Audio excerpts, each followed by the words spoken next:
Okay, let's get started. Hi, everyone. My name is Dylan. I'm a senior enterprise research analyst at Messari, where I cover primarily DePIN.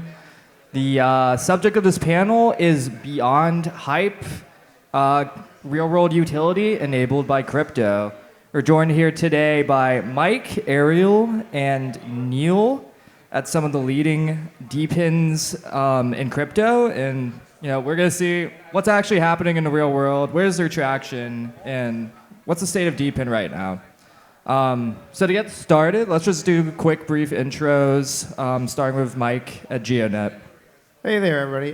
My name is Mike Horton, and I'm the project creator of Geodnet.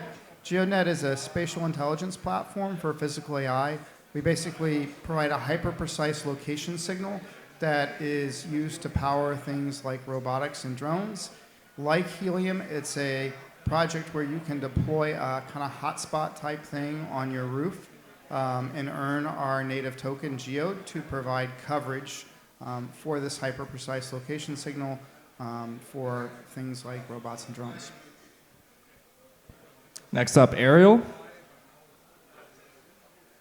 Is it working? All right, there we go. I'm Ariel. I started Hivemapper, so we're building this decentralized global map of the world.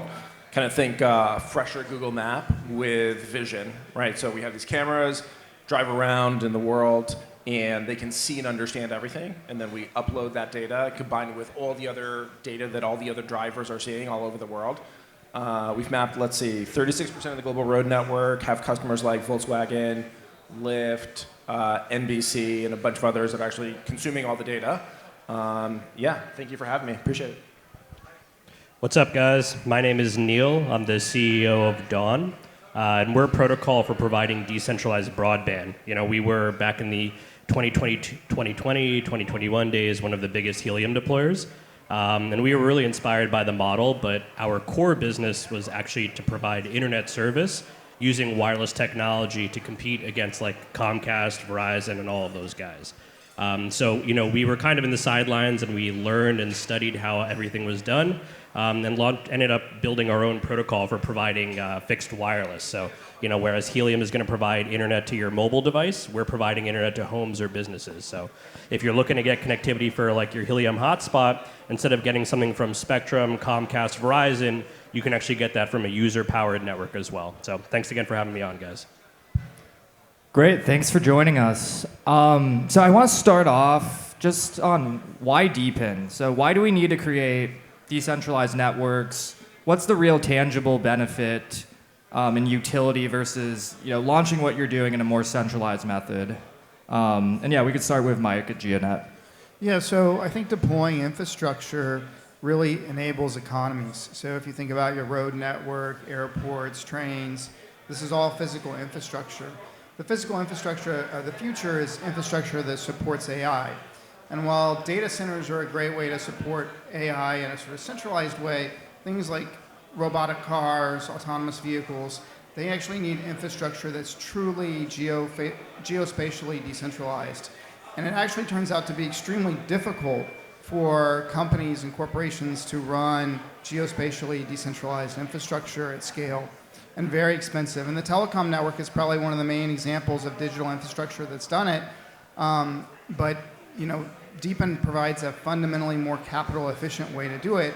And in the case of Geodnet, we've been able to build the largest such hyper-precise network using DePIN principles in 2 years. And we're now 4 times larger than the largest centralized equivalent. So it can work extremely efficiently to build infrastructure, and infrastructure enables economies.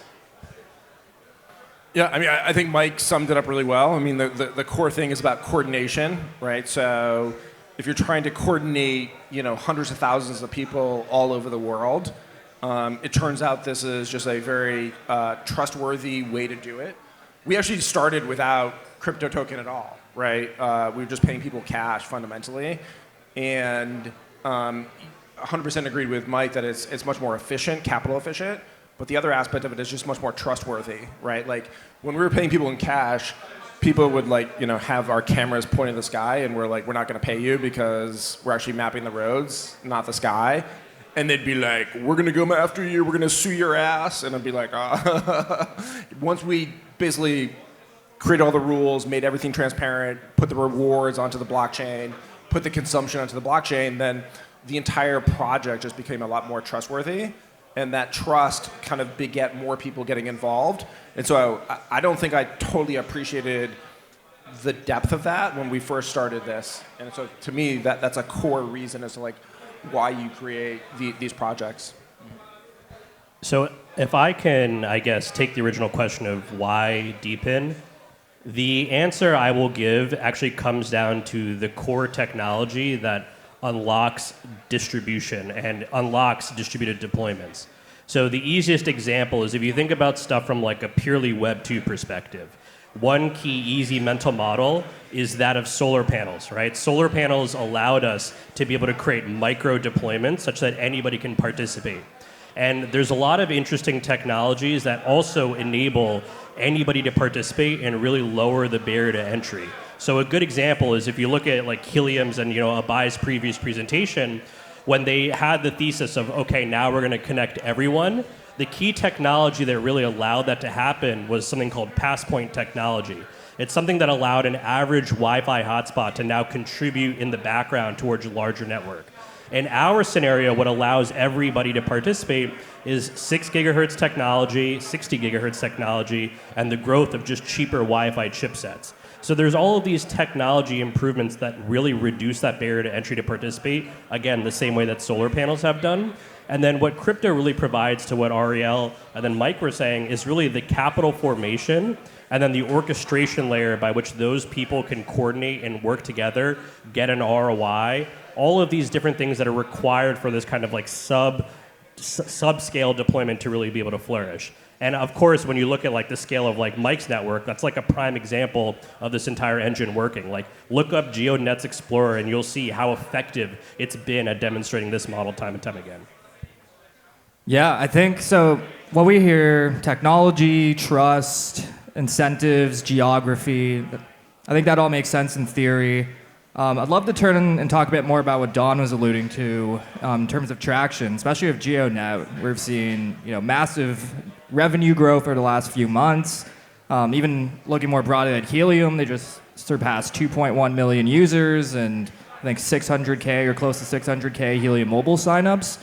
So I'd love to hear what kind of traction have you guys seen so far, and what kind of growth is DePIN really enabling for each of your networks? And I think it'd be great to start with Mike again. Yeah, so first I wanted to add something on to what Ariel said about trust, because I think that's actually a really good point to differentiate the value proposition against the other alternative. So one alternative is like traditional Web 2 solutions.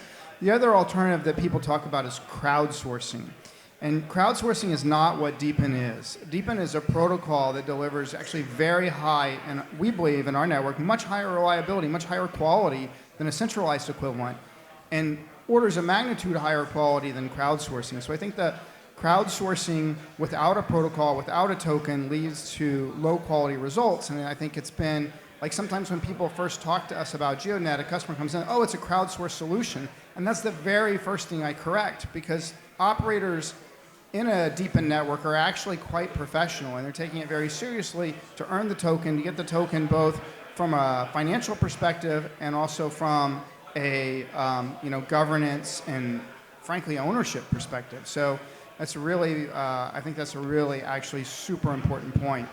In terms of traction, we're really lucky to be in a market that historically did not have a very good centralized solution anywhere on Earth, and at the same time being in a market where there's a lot of growth drivers. Physical AI, robotics, drones, these are things that are becoming, like my X feed now is just absolutely smashed full of drones and robots. People are deploying this technology at scale, and it really, when we started Geodnet, it wasn't even really in the narrative or on the radar. So you have a kind of a combination of factors that's making it really easy for us to grow. We have a really good coverage, the best in the world, the best quality, very good pricing, and then into a market that's really growing very well. And so those are the major factors for us. Yeah, let's turn to Ariel next. I know we've seen some big deals from Lyft and others that Hivemappers announced. Could you just tell us a bit more about what the state of the network is in terms of traction? Yeah. I mean, look, our customers, like if you're Lyft and you're going to rely on our data, like you have to build confidence in that. It doesn't just like happen overnight, right? So you start relatively small, like $10,000, $20,000, something like that. And then you start to really, once you build that trust, which, doesn't happen overnight, right? You got to see like, okay, what does this data look like over, many, many, many months? How do I integrate it with my systems, all that type of stuff? Then and only then do you start to see like revenue ramp from our perspective, right? And so a lot of the stuff that you saw or that we announced in Q2 and Q3, et cetera, that was work that started like 12 months ago, 18 months ago, and so there's some new stuff that's coming on in Q1 that is probably going to be one of the biggest, right? So like a multi-year, multi-million-dollar type of contract. But again, like these things do take a little bit of time to actually get to that level of scale, and then they start to compound, right? Because like once you get integrated into their products, into the systems, then unless you screw up, then the last thing that they want to do is rip that out. Yeah, and it'd be great if you just share just some general, traction updates or just like the state of the network in terms of. Yeah. So let's see. So this year, millions of dollars of revenue this year. Next year I think we'll probably increase that by like, double that. The big thing for us actually right now is we are supply constrained, right? So a lot of our contracts, what they basically say is like, here's like the minimum threshold you have to hit, and then here's kind of like bonus, right? So in other words, you're not getting paid until you hit that minimum threshold, right? Because like the data has no like relevancy if you're not meeting a certain threshold, right? Like in terms of regions and coverage, I won't bore you guys with the nuances of mapping details, but there's fundamentally like a minimum threshold, and if we don't hit that threshold, we're not getting paid.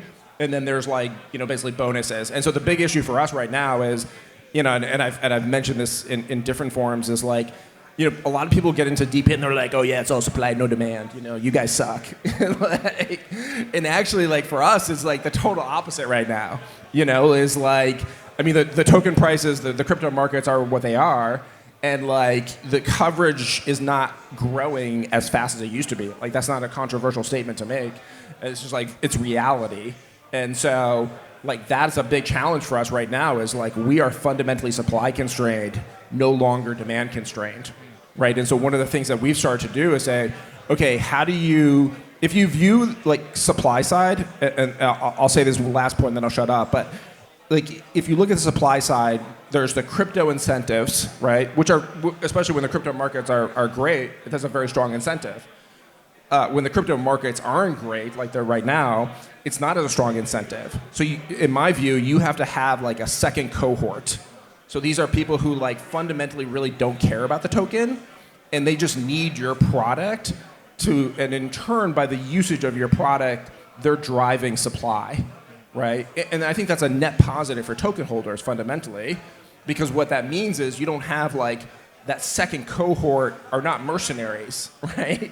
They're not like I mean, maybe some of them are interested in the token, but the vast majority just like do not care at all. You say the word crypto to them, they like run away. Yeah, I think you bring up a pretty contrarian take in terms of the supply side being potentially a greater constraint than demand side.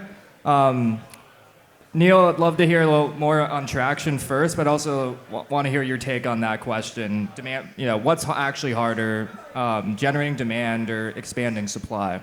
I don't think, you can't really answer that because it depends on the nature of the protocol, right? Like I think in the case of both Ariel and Mike's side, they need a lot of supply, right? Like I'd argue Geodnet has reached the critical mass of supply, and you guys are well on your way to getting towards that point, so you can really provide as much value to your end users.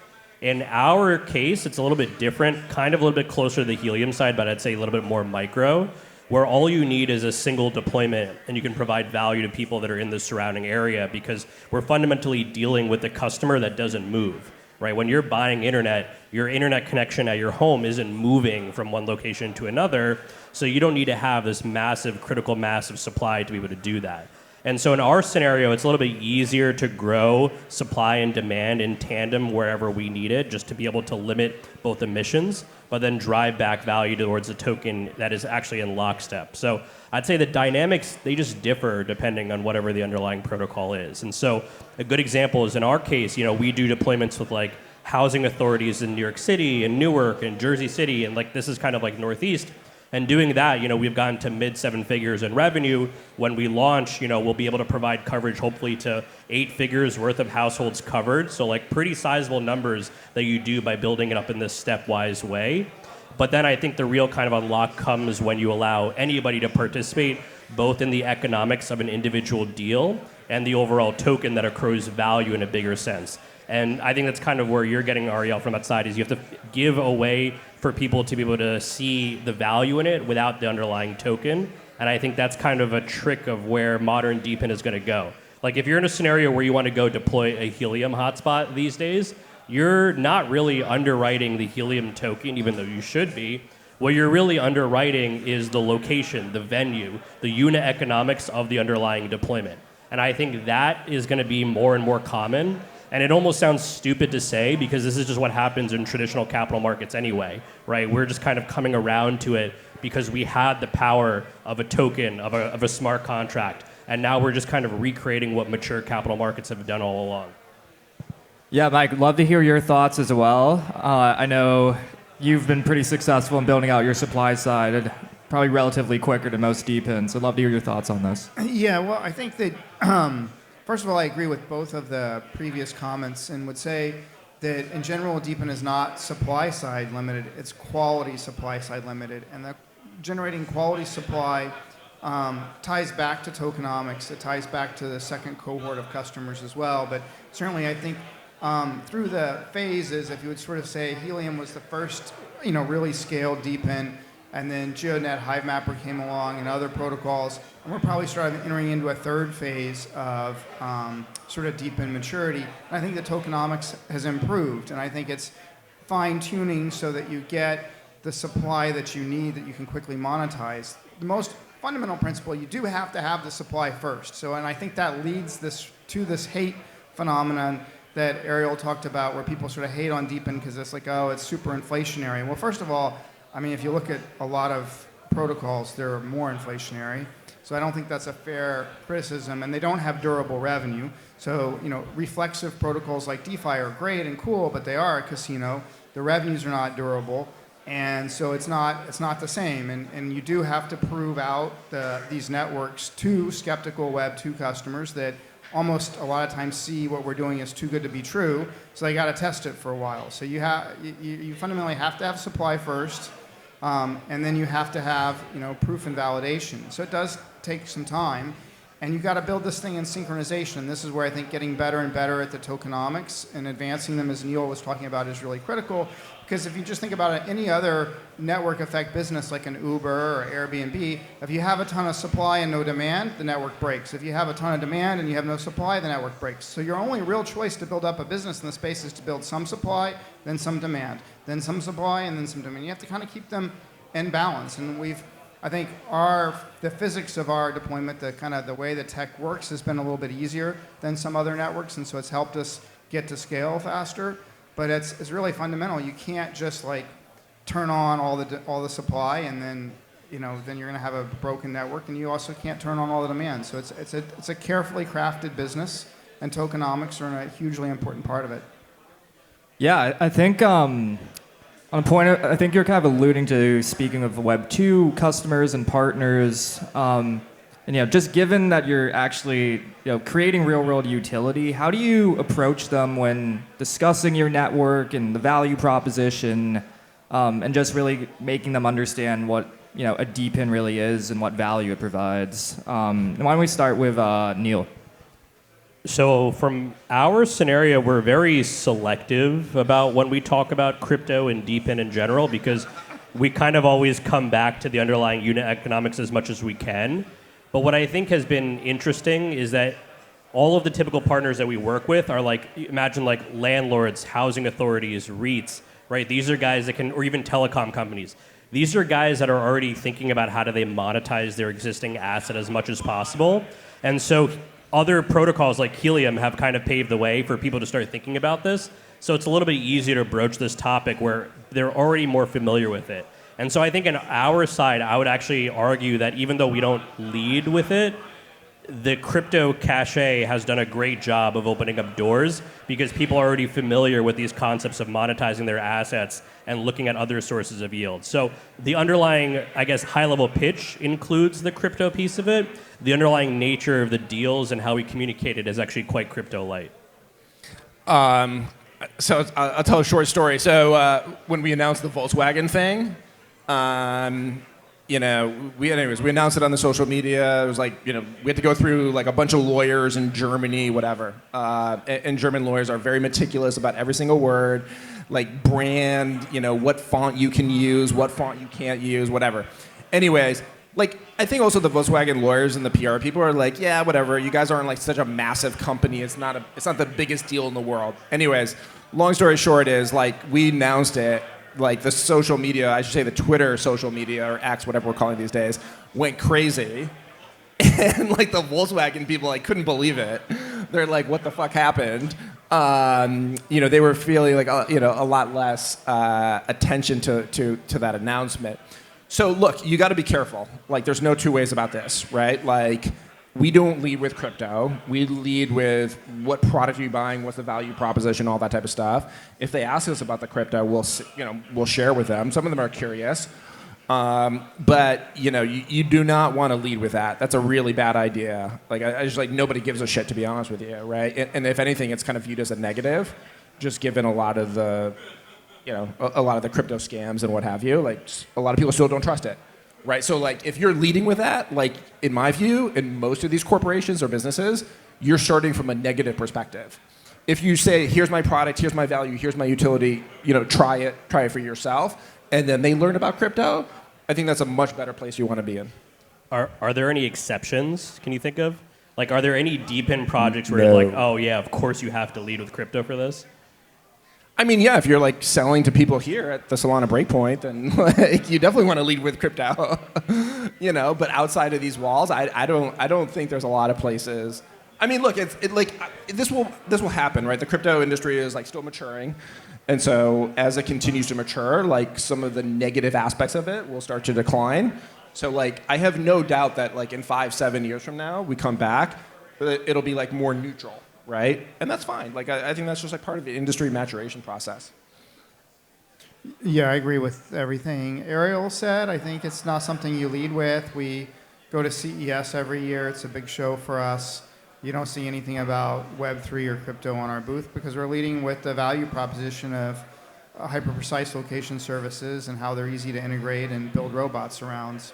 So in general, it's very helpful on the supply side, but that's a different part of the market. I mean, I don't think Airbnb, to make an analogy, I don't think they use the same marketing tactics to attract travelers that they use to attract hosts. I just think it's a business that has two sides, and you work those sides independently, and the magic of the blockchain is it can tie them together through a protocol which can deliver great reliable trust, as Ariel said. So that's my view on it. We don't bring it up. It doesn't help any when you're trying to sell the Web 2 side of the business. It just doesn't help.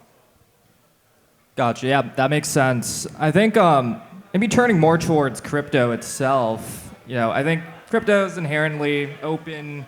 One of the core features and value props is composability and interoperability with a broader ecosystem. How have you thought about integrating with other DePINs or elements of crypto? And just like, what approach do you take there? And why don't we start with Ariel on this one? I mean, look, we use Helium, right? So the B camera specifically uses Helium Mobile, and we love it. We know that team really well. I don't think that's necessarily though a crypto thing, right? Like we use it because it's a good product, right? We use it because it's a great service and it adds value to our service. We're integrating Demo as part of like our overall suite for like commercial fleets and stuff like that. Again, it's just like we know that team. It's a good product, so it's not per se crypto. Maybe I'll answer your question in a slightly different way, which is I think one of the big topics, especially this year with the volatility in the markets, is that's been, I think, a challenge. When you're trying to grow the overall network, whether any of ours or Helium or whatever it is, that increased volatility makes your job a lot harder, right? Like much, much, much harder. And so that, I think, is like a critical question issue for all DePIN projects, quite frankly. Like you would almost want like, even if it's lower value, less volatility on a week-to-week basis, right? Like when people say to me like, what's the ROI on the B? And then they look at the price today and they're like, oh, maybe it doesn't make sense. Or like, when it's way up, people are like, oh, I'm gonna buy a B because the ROI is like, I can make my money back in like 5 weeks. Both of those things are wrong. Like it's 100% wrong. And so I've never seen an ROI calculation be right for almost any project. And I don't know about you guys, but and so I think that is a kind of a critical question that we're all asking ourselves around DePIN is like, how do we like reduce the volatility so the supply side can kind of grow more naturally? Because right now what happens is it grows like crazy and then it slows down. Grows like crazy and then it slows down. Yeah. Mike, would you like to comment? Yeah, well, I'll go at this. First of all, we do like to work with other DePIN networks where it makes sense, kind of, where it can really add value. And we've had a few great instances of that. Wingbits is a protocol that we've worked deeply with that's helped grow our supply side by kind of combining 2 miners into one. Rover's a protocol that we think is going to be very important for some of the spatial AI things that we want to do in drones and robots that combine kind of traditional positioning along with visual positioning. So it can work really well. I'd say to amplify Ariel's point about volatility is not really a feature. And I can tell you my opinion why I think there's so much volatility in crypto. And it would be great, protocol innovators maybe can come up with some hedging strategies to help reduce that or whatever. It's not my area of expertise. I'm really a sensor robotics guy. But I think it starts with like Bitcoin itself is very hard to value, and it's the biggest asset in the space, and its volatility is high. And then the second thing that amplifies, and that sort of flows down through all the other assets because it's hard to understand what the value is. I deeply believe in Bitcoin, don't get me wrong. It's just hard to value. So you have a lot of inherent speculation in the Bitcoin price, and because it's the big gorilla in the room, it flows down to everybody, and it kind of amplifies on the way down. And then the second is there's prolific use of leverage in crypto and Web3, and that I would like to see over time get reduced. I mean, and technology businesses traditionally don't use a ton of leverage, but everybody in Web3 is leveraging all the time, and that really amplifies the volatility. And I think that's to the detriment of the entire ecosystem because it contributes to people being very skeptical of the asset class. It contributes to Web 2 and to people who could make better use of the underlying rails, of the underlying projects that are on there. I think it contributes to a lot of skepticism. And I think, there's a little bit too much leverage in crypto for my taste. Yeah, just be mindful of time. I know Neil has, he launched the black box. Would you like to briefly comment on that before we get into our last questions? Yeah, so I mean, your question originally was like, how do kind of projects work together, composability, all that kind of stuff. Our stab at it was actually at the hardware level, right? So the very first node that we released, that one is actually kind of think of it as like a DePIN multi-miner, right? So it allows you to participate in AI inference, but also sell your extra bandwidth, participate in Helium, all of this kind of stuff. And the underlying thesis that I kind of had with this is that it's just more cost effective if you bundle this in because you have to share RAM, now super expensive. You have to share processors, hard drive space, all of that kind of stuff. So from like a pure ROI perspective, it's the best bang for your buck in terms of tackling that space. And I think what's kind of interesting is that in order to really facilitate that, we had to do a lot of interesting things on chain from like a CPI perspective to be able to handle the Solana programs that can actually deal and distribute rewards on the supply side. So I actually think that if the future of digital infrastructure is hyper-converged, which is, again, like one box that participates in many ecosystems, there do need to be kind of better supply-side primitives that are brought on-chain as a result. So we're a little low on time, but I'll kick it back to you, man. Yeah. Just to wrap up, in terms of utility or traction, where do you see your protocol, or just commenting on DePIN as a whole, a year from now? And we'll just start with Neil there.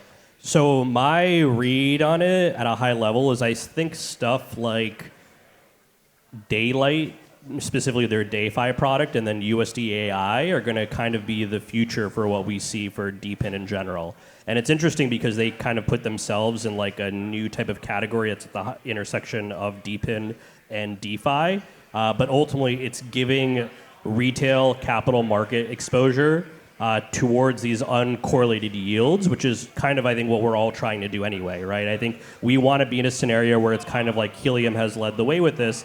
We want to reward people with real tangible value for their time. And I think we're just beginning to see the DeFi primitives that really support those types of things. I think the major technology companies are going to get into this in some way, right? I mean, if you just look at the amount of money that's being spent on creating data from the physical infrastructure, it's massive. It's huge, and those guys struggle with it, right? And so I think they're going to start to dip their toe into this space in some interesting ways.